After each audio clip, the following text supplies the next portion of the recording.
tonight is Brynn Sebek. Brynn is the youngest of four who all attended St. Joe's in Pius. She's involved in basketball, Future Healthcare Club, NHS, and a discipleship group. She also enjoys being with family and friends, watching and playing sports, and going to the lake during the summer. This fall, she plans to attend Nebraska Wesleyan to continue playing basketball and study nursing. Please welcome Brynn.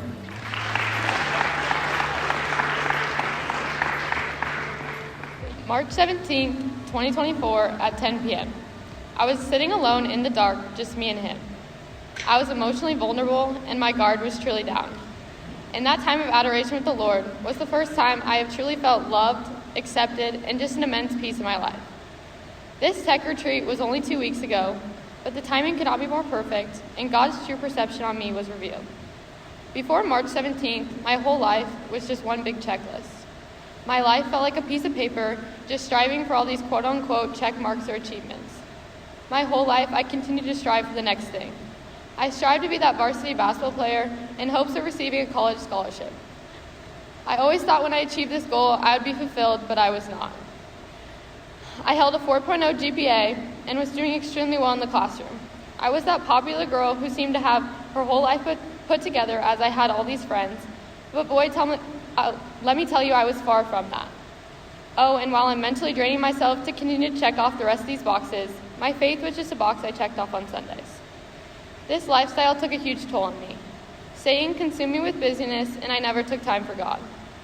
If Satan cannot get you to sin, he will make you busy, and that was what was happening in my life. I was led into peer pressure and made some extremely poor decisions. But I tried to convince myself it was okay because I had to continue to check off this popularity box. I did not want to be unseen and unloved. So I continued down the wrong path. I was hanging out with the wrong groups while making bad choices just to feel this fake sense of love and acceptance. This was the most unfulfilling way of life, and honestly when I felt most distant from God. It was the summer before my senior year when I really started to struggle to keep up with my checklist, especially the social aspect. My top priority was always being included in all these social events and opportunities, and making sure that everyone saw I was there. Even when some of these activities were things I was not comfortable with. But while my social calendar was full and I kept myself busy, the reality is I have never felt so alone. I felt like I had no genuine friendships, and I was always the backup friend. I don't think people realize how many summer nights I spent alone at home. When it came down to it, no one had my best interest at heart or truly cared about me as a person. I felt like I was unlovable, and the name I had built for myself with all these check marks started to fade. But I did what I do best, cover up all my wounds with more to-do lists and busyness to deceive myself and others that I was this perfect girl who people thought I was. I have never felt so empty in life. I got to such a low place to the point that I was willing to do something different in order to find peace and joy. But I had no intentions to grow in my faith life. But thankfully, because of our school and the many opportunities that were in front of me, I knew this was my last option to find true joy. These experiences led me to a real encounter with Christ through the small ways in a time of complete brokenness in my life. I still really struggled relying on God and turning to Him because this was something I wasn't used to. Lies rushed my head of why would God love me? I am so far gone, why would He forgive me? And why would a God all-powerful love me for my past? God placed a group of girls in my life who asked me to join a discipleship who meets every Sunday night. And I can truly say this is one of the main reasons I'm standing up here tonight. Having a group of girls who accepted me and met me where I was in my faith journey really healed some of those past wounds. I slowly started to take my faith as a priority in my life. I went on fall retreat in November, and this is the first time I felt the Lord's presence. I've never sat in adoration and cried like that. I felt like the Lord was calling me to more, but I had no idea what it was. This is when I started to end my reoccurring sins and stop filling my life with earthly pleasures. But guess what was still piling up? My checklist. I had to achieve all these goals this basketball season and keep up with all my achievements and records and create more fake relationships with people because all I wanted to be was loved and accepted. I then had a girl in my discipleship ask me if I would go on tech with her. I was always encouraged to go, but I would come with excuses and just push it off. But me saying yes to her that day to sign up was truly a God moment. I was not sure what to expect, being away from my phone for the weekend and 2 nights away from home, but I went in with an open mindset and just gave it to the Lord. When I tell you that saying yes to go on this retreat changed my view on life, others, and even myself.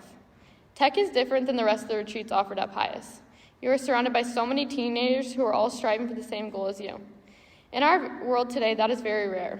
Yes, you have your Pius friends, but very rarely in my life have I been surrounded by teenagers who genuinely pushed me towards our goal of heaven.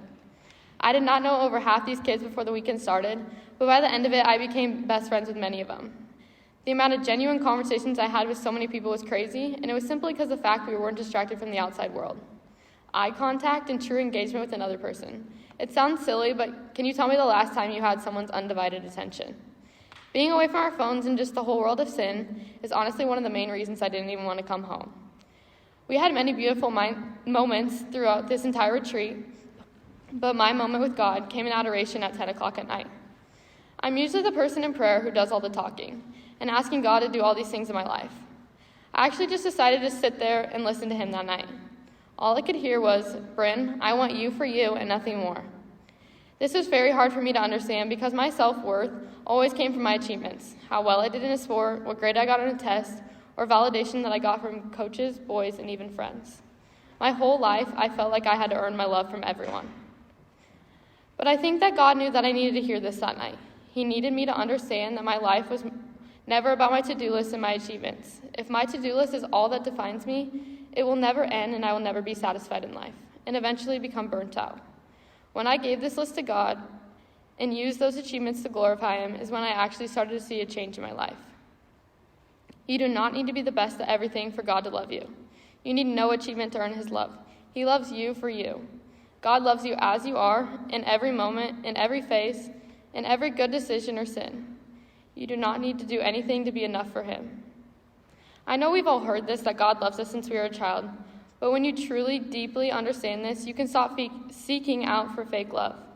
You realize that someone all-powerful and all-loving can love you so much more than anyone here on earth.